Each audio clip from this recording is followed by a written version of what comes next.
this morning for you here on Daybreak. Medical marijuana will be legal in Missouri, though it's still illegal federally. We'll explain why that could cause problems for gun owners. And you might see several new buses riding around the Ozarks, how regional transit is recovering after a fire caused major damage there 2 years ago. Plus, Planned Parenthood in St. Louis is the only clinic in the state providing abortions, though it may be defying the state law by next week. We have those stories and more for you coming up this morning for you on Daybreak. It is Thursday, June 20th. Welcome on in, everyone. I'm Joe Morano, and of course, as you know, Lauren Barnes and Elisa Raffa are somewhere in Arkansas as that girlfriend getaway continues. We'll get to them in the next hour. That's the truth, Beth. Beth laughed right there. Well, you said they're somewhere. They are. I mean, somewhere. They it's go true. All over the place. Yeah, I don't know where they are either this morning. I said this during midday about them. I'm tired watching them work so much. Yeah, going to all these different places. It's like, how do you keep track of where you are? It's unbelievable. So anyway, a lot more fun though coming because several more counties that they're going to hit today. I don't know what their agenda is. They want to know what the travel weather's like though, and you did say you have some good news today. I do. The sun comes back today. We're all very excited. Yeah, of course. We're starting off this morning very warm, temperatures in the 60s. It's 64 in Branson. Good news is that roads are dry. So as you're heading out the door this morning for your morning commute, we're not looking at any showers like we were yesterday morning. Again, temperatures at 64 in Branson. What we are looking at is a couple of clouds, especially south and east. Also looking at some patchy fog here in Springfield, down into Stoneberry and Lawrence County, and up into Lake Ozark and Clinton. So you might want to add a couple extra minutes to your morning commute. Not looking at any dense fog, but just looking at some patchy fog out there this Thursday morning. We're at 64 in Harrison, Arkansas, 65 in West Plains, 61 here in Springfield, and 64 in Mountain Grove. Through the rest of today, those clouds will clear out. Temperatures will warm up into the middle and upper 80s. Feel like temperatures will be in the 90s. It's going to be hot and humid for you on this Thursday. We're going to keep the warm, humid conditions throughout much of the day into the overnight hours. We do have a shower chance to talk about tonight. First day of summer is tomorrow, and it's going to bring lots of heat, lots of sunshine, and we've got a quiet start to the weekend, but I've got rain chances in my forecast. We'll do that in a few minutes. We need to begin Daybreak with new information this morning on a fatal motorcycle accident that happened last night. A 20-year-old Springfield man who died has been identified. Michael Walk was killed after his motorcycle struck the driver's side of a pickup truck on West Division near I-44. Police say the pickup truck was turning through an intersection when the motorcycle hit it. Authorities on scene say the bike was speeding at the time of the crash. The driver of the truck was sent to the hospital with moderate injuries. And we go with what's making news now. Things are moving quickly when it comes to medical marijuana laws in Missouri. But there are some things gun owners need to keep in mind. The drug is still illegal federally, meaning nobody who has a medical marijuana card can buy a firearm. Places like Eagle Armory on National are licensed dealers by the federal firearms license. Chan Hocklander says regardless of Missouri law, federal law is the word that they go by. At the end of the day, since we're licensed by the federal government, those are the laws we abide by. So, you know, I'm not going to say it doesn't matter what the state says, but at the end of the day, the federal law is going to trump state law for a business like ours. If you already own a gun and plan to apply for a medical marijuana card, there is no current state law that prevents you from doing so. Story with your right to know this morning. Law enforcement are investigating a fire that started Tuesday night inside a trailer in Phelps County. Authorities believe someone started that fire on purpose. A trailer was parked in the 16,000 block of County Road 8240. The fire was quickly put out, but there was major damage to the inside of it. A reward is being offered for info on who started that. Call the Missouri Arson Hotline if you'd like to relay that info. That number is 1-800-39-ARSON. A Springfield woman is now facing 10 years to life in prison after crashing into a cop car while under the influence. This, according to the Springfield News Leader.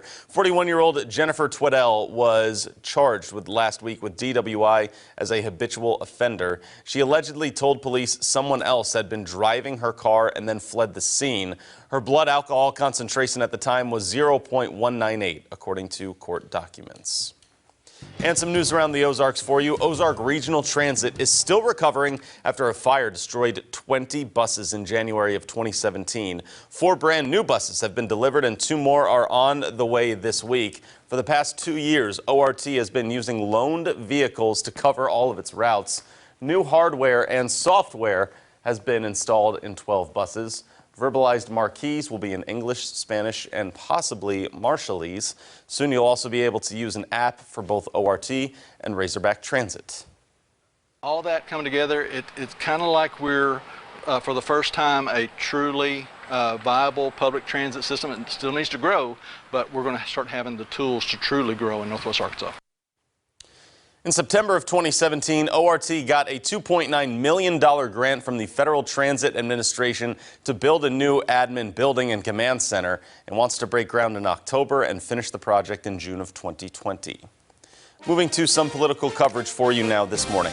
A federal judge has stopped his own block on campaign fundraising limits in Arkansas. Earlier this week, the judge moved to block a law which prevented candidates from accepting campaign contributions earlier than 2 years before an election. But he stopped his order, which means the law will still be effective. The judge changed his ruling after Arkansas Attorney General Leslie Rutledge made that request. More money is on its way to help with the humanitarian crisis at our southern border after a 30-1 vote in favor of an emergency funding bill.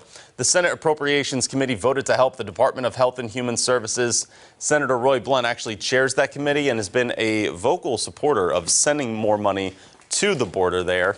The bill includes $2.8 billion to help care for and shelter those kids.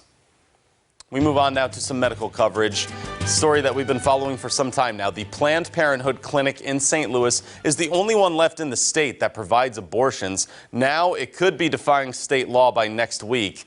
We check in with CBS's Meg Oliver to explain how this could happen. Only clinic that provides abortions, Planned Parenthood of St. Louis, may no longer be able to perform abortions by the end of the week. CBS News has learned the clinic will defy state law, which says they must perform 2 pelvic exams before an abortion procedure. Missouri has some of the most restrictive abortion laws in the country, requiring a consent process, a 72-hour waiting period, and 2 pelvic exams before a woman undergoes an abortion procedure. Dr. David Eisenberg is the medical director of the clinic. You're the only abortion clinic available in the state of Missouri. By choosing to do this, are you choosing your ethics over women's health care? We are choosing to provide the best quality patient-centered care that we've always provided at Planned Parenthood. And that includes doing things that are driven by science, by evidence, and by what's medically appropriate. The clinic has been one of the focal points in the abortion debate with weeks of protests. A recent annual inspection by the Missouri Department of Health and Senior Services cited Planned Parenthood for 30 deficiencies. The latest chapter of the prolonged battle is a letter the clinic plans to file in district court Thursday. They cite a recent statement from the American College of Obstetricians and Gynecologists that says routine multiple pelvic exams for women seeking abortion care are unwarranted, invasive, and not supported by evidence. We spoke with a woman whose identity we are protecting at her request for security reasons, who came to Planned Parenthood this week for an abortion. Do you feel that you were violated having to have another pelvic exam? Yes, my thing is if there's a medical reason that's keeping me safe, then okay, I'm totally fine with that. I feel that the pelvic exam is just another way for them to deter you of a decision that you already know you want to make. The state health department has until Friday morning to determine whether to renew Planned Parenthood's license. Meg Oliver, CBS News, St. Louis, Missouri. So plenty to still track and keep up with on that story. Of course, you can always find the latest information on the Planned Parenthood issues there by downloading the information to the Color 10 News app that you see there. Still up for you on Daybreak, a new ruling from the White House regarding carbon emissions. And Beth is back with your weather. Stay with us. From Color 10 Ozarks First, Lauren Barnes, Joe Morano, and weather with meteorologist Elisa Raffa. This is Color 10 News Daybreak.